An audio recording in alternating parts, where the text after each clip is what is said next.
Les amis, pendant des années, on nous expliquait que Dieudonné et Soral étaient finis, divisés, isolés, et c'est vrai qu'ils s'étaient disputés un moment. J'en avais d'ailleurs parlé, c'était il y a à peu près 2 ans de ça.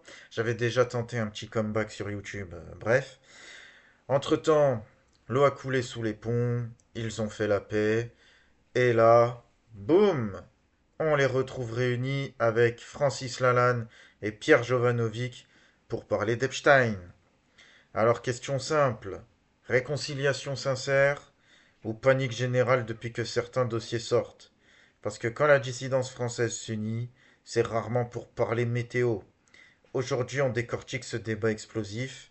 Et surtout, qui a intérêt à ce qu'on n'en parle pas? Donc, les amis, vous likez, vous partagez, vous vous abonnez aussi pour ne rien rater. N'oubliez pas de commenter, que vous soyez d'accord ou pas avec moi. Donc aujourd'hui, on va justement commenter une vidéo de débat, hein. Donc la fameuse vidéo qui a dépassé les 100 000 ou 200 000 spectateurs sur Twitter au moment où les Epstein Files ont éclaté. Donc c'est Dieudonné qui a réuni un peu tout le monde, un peu tout le gratin. Et donc on va commencer. Je crois que ça va être très compliqué. Là, on est dans un gouvernement des juges qui nous explique que celle qui devait gagner, Marine Le Pen, alors moi, je n'ai rien à voir là-dedans et je me sens pas proche, mais l'éliminer de cette façon-là, comme Fillon, Marcel a dit, hein, qui avait écrit Ils ont aussi. fait la même chose en Roumanie, et aujourd'hui on voit bien que les cadres de l'Union européenne disent très bien que si jamais à un moment donné le parti d'opposition en Allemagne devenait majoritaire, ils travailleraient à le faire annuler. Donc on est dans une logique aujourd'hui d'imposer la dictature. Alain, attends 2 secondes, parce que ça concerne ce que tu viens de dire, c'est-à-dire que dans tous les mails Epstein, la chose qui est sortie, c'est-à-dire des échanges qui montrent que en fait c'est l'Union européenne qui a fait pour pourrir un certain nombre d'élections européennes. Alors ça c'est Oui, oui, un mais moment le d'Epstein. problème c'est que Ils l'ont fait. c'est pas fait seulement en douce. Aujourd'hui, la Ils le phrase font des ouvertement. dirigeants de l'Union européenne qui sont des gens non élus, c'est de dire nous allons imposer la dictature pour sauver la démocratie. C'est Ouais, exactement, c'est exactement ça. En gros, désormais, ce qu'il faut pour l'oligarchie qui dirige tout là, c'est des partis qui soient compatibles avec justement leur idéologie à eux, ce qu'ils promeuvent, c'est-à-dire le mondialisme. Et ça, en fait, ça peut se faire sous différents cachets. Alors, jusqu'à présent, ceux qui ont été les plus adoubés par le mondialiste, c'est entre guillemets la gauche et le centre droit. Ce qu'on qualifie d'extrême droite, avec de grosses guillemets actuellement, a toujours été un peu mis au banc, un peu mis à l'écart. Mais certains partis ont fait un gros travail de dédiabolisation, justement, comme le RN en France, au point de changer de nom. Autrefois, c'était le Front National.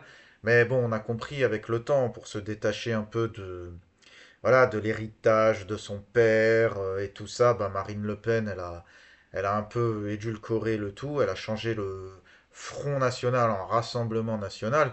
Front, ça fait peut-être, ça sonne peut-être trop offensif, tandis que rassemblement, rassembler, réunir, etc.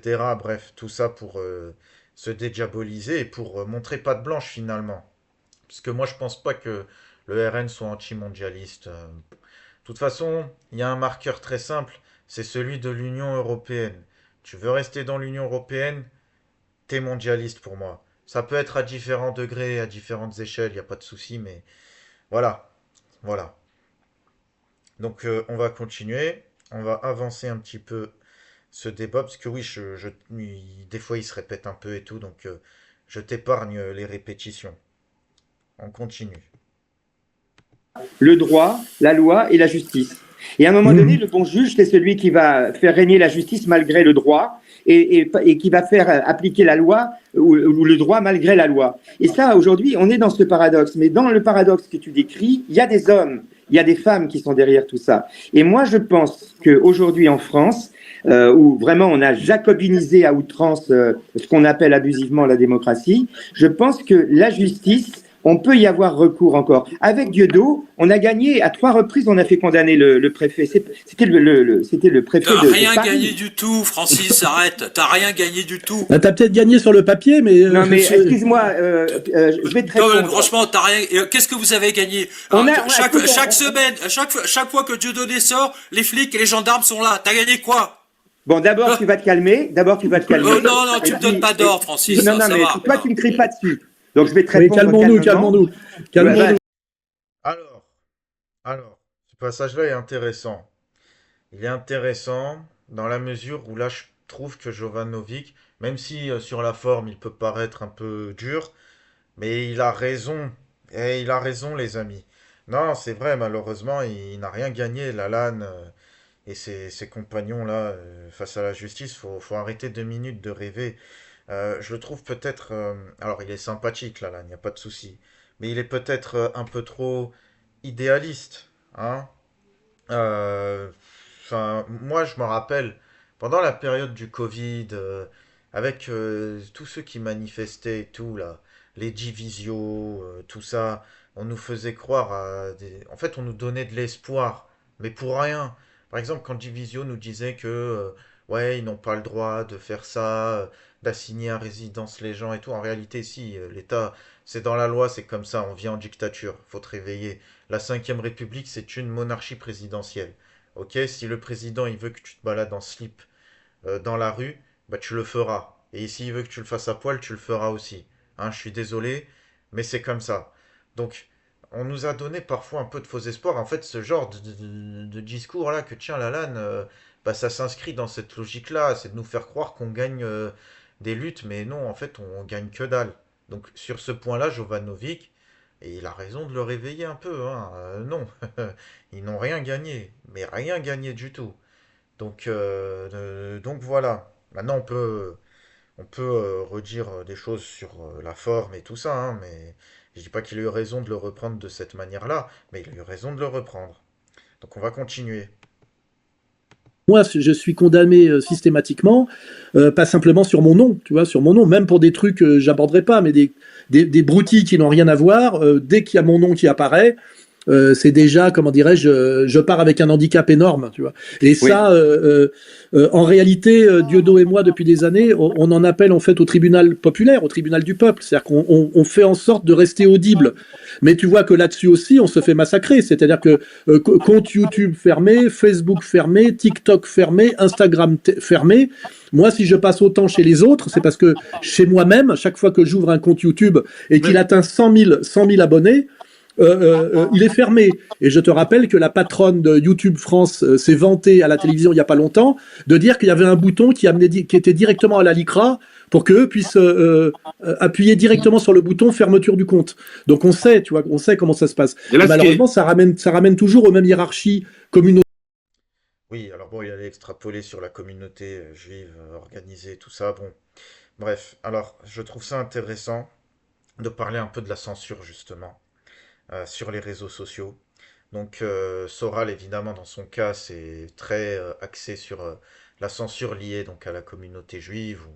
Voilà, c'est vrai il en a tellement dit, et en fait, à chaque fois qu'il atteint un certain palier, bah, on lui coupe l'herbe sous le pied, on l'empêche d'évoluer encore plus et voilà, de gagner encore plus en visibilité. Sachez que moi, pourquoi je le crois, Soral? Il y en a beaucoup qui vont dire, ouais, il est parano, il est ci, il est ça. Bon, après, les dossiers Epstein, franchement, ce serait un peu abusé qu'il y en ait encore qui le trouvent parano, mais on sait jamais. Vous savez, hein, il y en a, quand ils décident de rester aveugles, ben, ils le sont. Après, il y a aussi de la lâcheté un peu derrière. Mais bon, bref. Mais moi, pourquoi je croyais Soral déjà avant même qu'il n'y ait les dossiers Epstein? Tout simplement parce que je l'ai ressenti moi-même à mon petit niveau. Imagine, moi, dans ma précédente vie YouTubesque, j'avais atteint quand même le millier d'abonnés. C'est rien du tout. C'est rien du tout. C'est que dalle, les mille et quelques abonnés. Mais, ben, dis-toi que même moi, quand il a... Bon, moi, c'était pas pour parler... c'était pas au moment de parler de la communauté organisée. Bon, faut dire que j'en parle moins que Soral. Même si j'en ai parlé un peu, bon, plus sous l'angle géopolitique. Par rapport au conflit israélo-palestinien et tout ça. Parce que oui, moi, j'ai pas attendu le fameux 7 octobre pour en parler de la Palestine. Il y en a qui se sont réveillés avec, et encore, quand tu grattes bien, il y en a beaucoup qui sont prétendument pro-palestiniens, mais quand tu regardes, ils ont applaudi la chute de la Syrie, ils ont applaudi la chute de la Libye.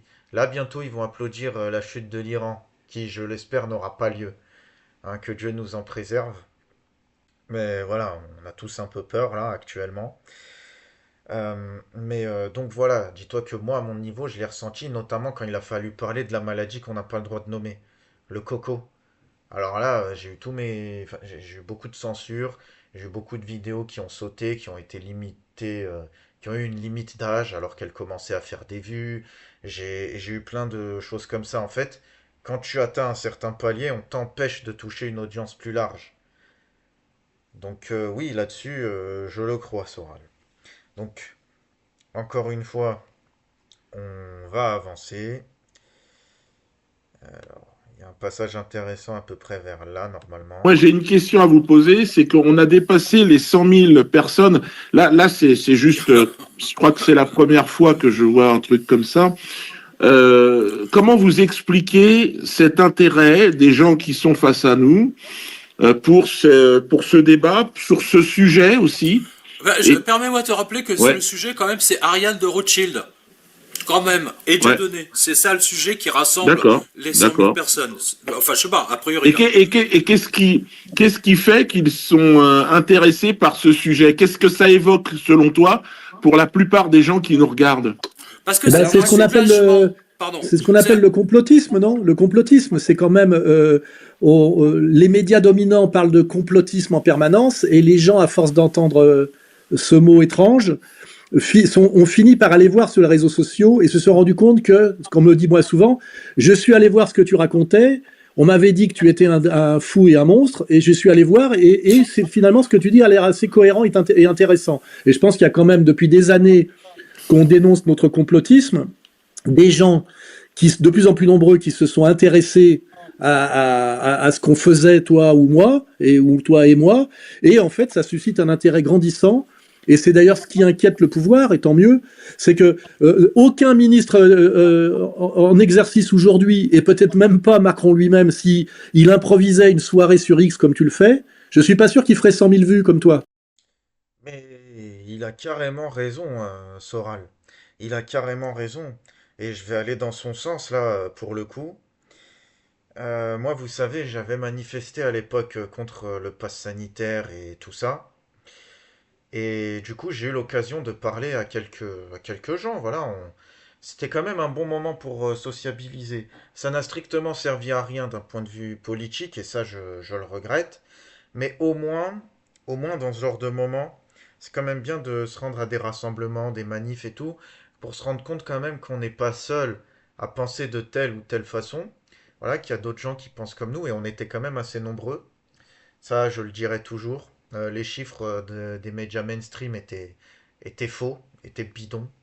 Euh, ils racontaient qu'on n'était que quelques centaines sur Paris et quelques milliers dans toute la France. On était des centaines de milliers, voire des millions même. Donc non, faut pas raconter d'histoire. Par contre, ça n'a servi à rien, comme je le disais, mais au moins j'ai pu quand même sympathiser, discuter avec des gens. Et je vais vous dire, vous savez, je me suis rendu compte à ce moment-là que les idées de Soral étaient vraiment ancrées chez beaucoup de gens. Mais pas que ses idées, même ses paroles, sa manière de parler. Je me rappelle, j'ai eu une longue discussion avec un gars à un moment, et il m'a sorti des phrases, c'était du Soral dans le texte. Des trucs du genre, je ne suis pas religieux, mais je suis un mystique. Qui c'est qui a entendu Soral dire ça? Parce que moi, je l'ai entendu dire ça à l'époque où il était sur son canapé rouge. Je suis peut-être assez jeune par rapport à Soral, mais j'ai quand même écouté hein, quand il était sur son canapé rouge. J'ai même vu des interviews de lui chez Ardisson, ou même encore avant, tu sais, dans les extraits de Lina, tout ça. Donc ça va. J'en ai écouté quand même du Soral, du coup je sais reconnaître. Et je vais te dire, ses idées sont vraiment ancrées. Ses idées, ses paroles. Il a vraiment éduqué beaucoup de gens. Mais je m'en suis rendu compte au moment de ces manifestations-là. Du coup, là encore, je le crois quand il parle de gens qui au départ ne l'aimaient pas, puis qui sont allés l'écouter, et bah, moi je suis sûr qu'ils sont devenus soraliens après. Donc voilà les amis, il a influencé beaucoup de monde, donc on va avancer un petit peu. Hop. Ça Bah, fait je sais Ça. 5 ans bien. que je suis exilé, et là, je te rappelle que j'ai un mandat d'arrêt au cul, je suis considéré comme en fuite, j'ai 7 ans de prison déjà, et là, on a demandé 3 ans de prison supplémentaire parce que je serai à la tête des réseaux qu'on appelle soralo-iraniens. Et il y a Maître Lévy, non, Veil, Maître Veil, qui a dit qui parlait, en parlant de moi, de la pieuvre iranienne en France, la pieuvre iranienne. C'est-à-dire que, et là, d'un seul coup, on a les dossiers Epstein qui sortent. Et alors, je vous propose de comparer la preuve iranienne, la pieuvre iranienne, et puis le contenu objectif des dossiers Epstein, qui est la pieuvre israélienne et Israël, ouais. sioniste sur le monde. Et Ouais, alors, là encore intéressant. Donc, cette histoire de pieuvre iranienne, moi ça me fait penser à l'époque où justement Manuel Valls attaquait les deux là, Soral et Dieudonné, et en particulier Dieudonné, et où en fait on nous parlait sans arrêt, on nous matraquait médiatiquement avec la menace d'un islamo-nazisme. À l'époque on parlait d'islamo-fascisme et d'islamo-nazisme. Et puis, petit à petit, de fil en aiguille, ça a gentiment glissé vers l'islamo-gauchisme. Tu vois, c'est pour te dire à quel point les accusations sont totalement, comment dire, bah, elles sont pas pertinentes, quoi. En fait, dès que tu dis un ou deux mots sur ce qui se passe en Palestine, et qui va à l'encontre des intérêts donc, de la fameuse communauté organisée, t'es tout de suite taxé d'islamo quelque chose. Voilà. Après, ce n'est qu'une question de mode. Il y a une douzaine d'années en arrière, c'était islamo-fascisme, parce que, voilà, Dieudonné, Soral et tout ça avaient des accointances avec Le Pen. Maintenant que l'autre, Marine Le Pen, elle a dédiabolisé son parti, sachant qu'elle pourra même pas se présenter aux élections, chef. De toute façon, elle aurait rien fait si elle était élue. Mais je ne crois même pas à son élection, ni même à celle de Jordan Bardella. Bref, c'est un autre sujet. On en parlera en temps voulu. Mais voilà, donc il y a eu l'éloignement, puis finalement celui qui parmi les politiques français s'est montré le plus antisioniste, bah, c'est quand même Mélenchon, faut le dire, faut l'admettre. Du coup maintenant on parle voilà, d'islamo-gauchisme, et évidemment on accuse Soral voilà, de pieuvre iranienne, qui représenterait les intérêts de l'Iran en France, parce qu'il aurait des positions antisionistes, anti-impérialistes contre Israël et tout ça. Bon. Soral a quand même soutenu Trump à un moment. Trump, c'est pas tout à fait pro-Iran. Après, Soral ne s'attendait pas à ce que Trump agisse ainsi. Super Trump. Ah ouais. Bon, là-dessus, par contre, ouais, il y a des choses à redire sur ça. Mais en tout cas, voilà. Le système fait tout pour être dans l'inversion accusatoire. Parce que oui, comme le souligne Soral, la pieuvre, là, elle est plutôt israélienne, elle est plutôt sioniste. Elle n'est pas, elle n'est pas iranienne. Ce n'est pas l'Iran qui complote contre la France. C'est pas l'Iran qui tient tous les hommes politiques français et occidentaux avec des dossiers compromettants, n'est-ce pas? Donc, on avance, on avance. et malheureusement, je pense que la justice américaine est peut-être plus indépendante que la justice française. D'ailleurs, on le constate avec l'affaire Epstein. Absolument. Le pays où l'affaire Epstein est la plus étouffée, c'est la France. Alors que Epstein, quand il s'est fait arrêter, je rappelle, il arrivait de Paris, de son hôtel particulier, avenue Foch. Hein et là où les médias réagissent le moins sur l'affaire Epstein, c'est en France. C'est sans doute la France est sans doute le pays le plus verrouillé du monde occidental sur ces sujets. Est-ce que je peux dire un mot? Bah, bah oui, oui, effectivement. La France, honte, franchement, honte à nous, hein, faut le dire, hein. Les médias français, c'est une honte. Je crois, c'est le pays dans lequel on parle le moins de cette affaire, alors que bah, justement, on y est lié, donc c'est peut-être pour ça, justement. Peut-être que si on n'avait rien à voir, ce serait plus facile, justement, de nous sortir tous les dossiers. Mais là, on nous détourne l'attention. Ouais, c'est les Russes. Ouais, c'est les Algériens. Ah si, on a trouvé un Algérien. Ah, il est pour l'indépendance de la Kabylie, on s'en fout, c'est un Algérien quand même. Ouais, ouais, ouais. Ah, il est converti au judaïsme, même, on s'en fout. Non, non, c'est un Kabyle. Non, non, non, non, non. C'est l'Algérie, c'est la faute à l'Algérie, à la Russie. Tu vois? On détourne toujours l'attention vers de faux ennemis pour te faire oublier d'où vient vraiment le mal. On continue, parce que là, il y a justement un truc intéressant. Est-ce que je peux Oui, dire un mot? Euh, jusque-là, jusque-là, avant que ces dossiers soient publiés, on pouvait encore nous traiter de complotistes. Maintenant, c'est fini. Parce qu'aujourd'hui, et je pense que c'est pour ça qu'il y a autant d'intérêt qui vient oui. du grand public, c'est qu'aujourd'hui, maintenant, les gens sont à la recherche des preuves qui vont leur permettre de dire finalement que ce dont ils avaient l'intuition est une réalité. C'est-à-dire, ce dont ils avaient l'intuition, c'est que on résistait à une pensée consensuelle et une pensée dirigée et une propagande qui devait complètement, comment dire, régner sur nos esprits. Et quand on le disait, on était traité de complotiste. Maintenant, Maintenant, maintenant, je vais réagir à ce qu'a dit Lalanne, parce que c'est intéressant. Dans le principe, il a tout à fait raison. Évidemment que ce qui est sorti là, les dossiers Epstein là qui sont sortis, mais évidemment que ça donne raison, ça nous donne raison à nous qui étions taxés de complotistes. Il y a quelques années de ça, déjà.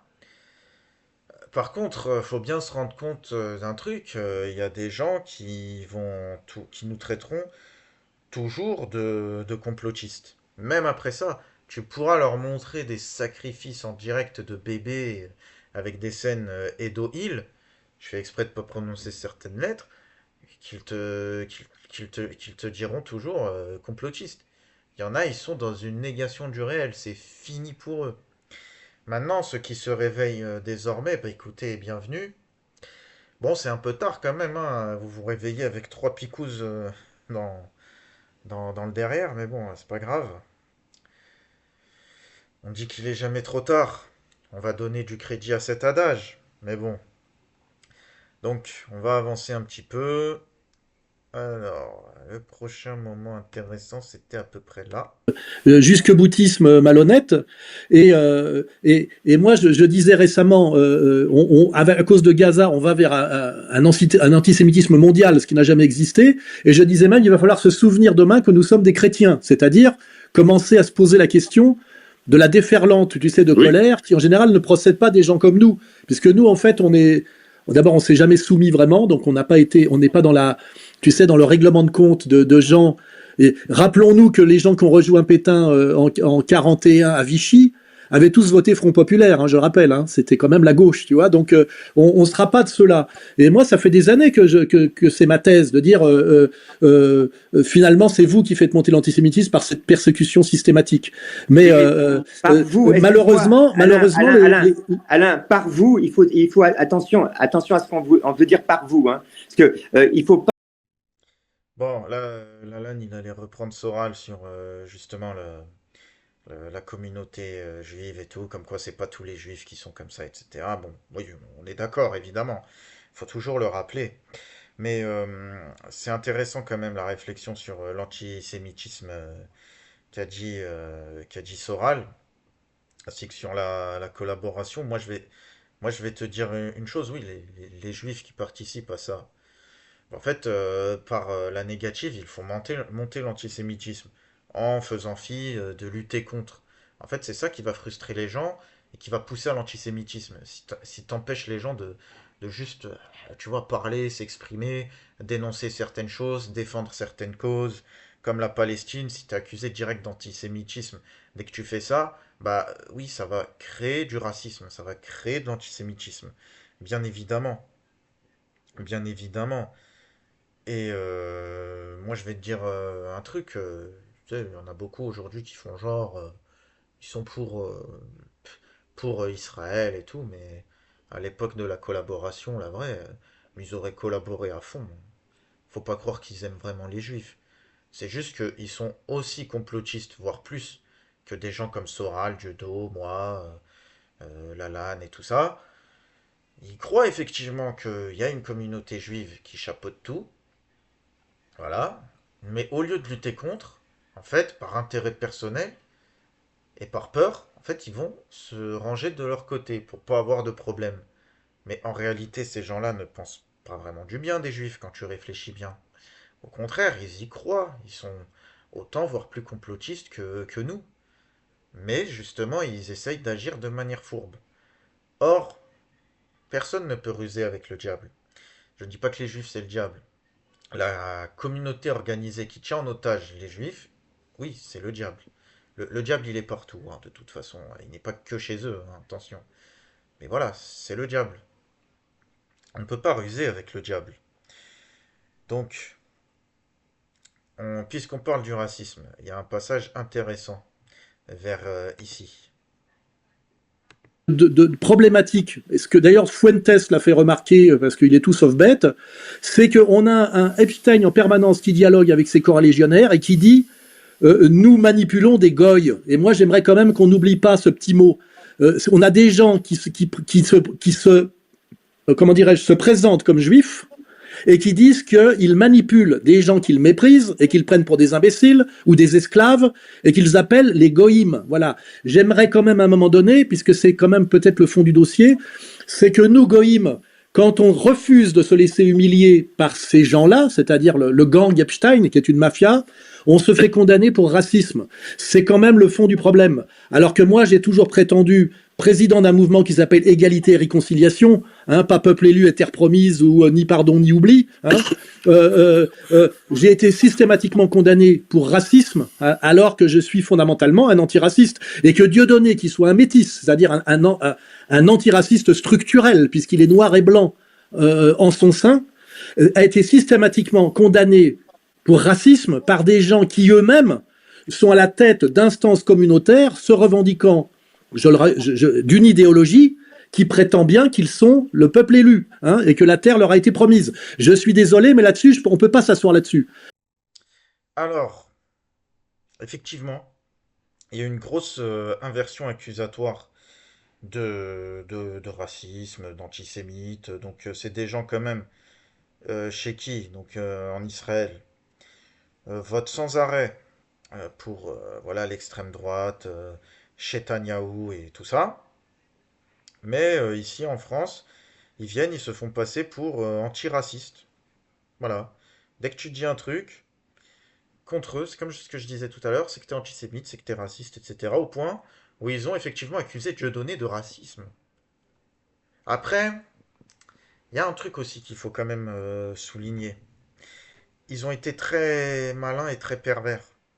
Vous savez, leur technique aux sionistes, à l'oligarchie mondialiste, etc., c'est de tout faire au nom du bien. De toute façon, voilà, pour ceux qui croient en l'eschatologie, c'est un marqueur de la fin des temps. Le mal devient le bien devient le mal.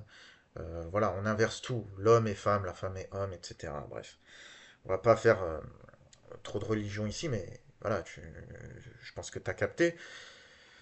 Euh, Vous savez, je pense que j'ai dit une fois à l'époque, il y a 2 ans à peu près, il y a à peu près 2 ans en arrière, quand justement Dieudonné et Soral se sont embrouillés, j'avais fait une vidéo où j'expliquais ce que je pensais de Dieudonné, et j'avais dit que le système l'avait poussé à la faute.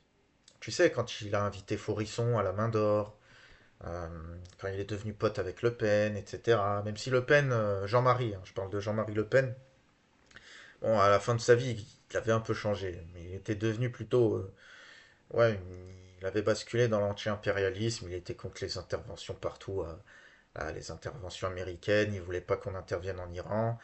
Et il était devenu pro-Gaza à la fin de ses jours. Alors que dans sa jeunesse, il avait été pro-Israël. Mais c'était une autre époque. Euh, oui, le système te pousse à la faute pour ensuite te diaboliser, justement, et se faire passer pour le camp du bien. Tandis que toi, tu es censé apparaître comme étant le mal. vis-à-vis des gens. Je trouve que Dieudonné était un peu tombé dans ce piège-là. Après, ce n'est que mon avis, ça n'engage que moi. Mais voilà, ils sont toujours dans l'inversion accusatoire et tout ce genre de procédés. Enfin bref. Bon les amis, ça fait déjà mine de rien une bonne demi-heure à peu près. On va pas faire durer ça plus longtemps. On va faire une partie 2. On va faire une partie 2. Sachant que voilà, il y a des choses très intéressantes qui arrivent encore après. Hein, le live n'était pas fini encore. Juste là, ça va faire long. On va pas faire trop long. Donc dites-moi ce que vous en avez pensé, hein, que vous soyez d'accord ou pas. Voilà, n'hésitez pas à me reprendre hein, si jamais il y a des choses qui vous ont heurté, énervé et tout ça. Mettez des pouces, abonnez-vous, partagez. Et voilà, moi je vous dis à très bientôt.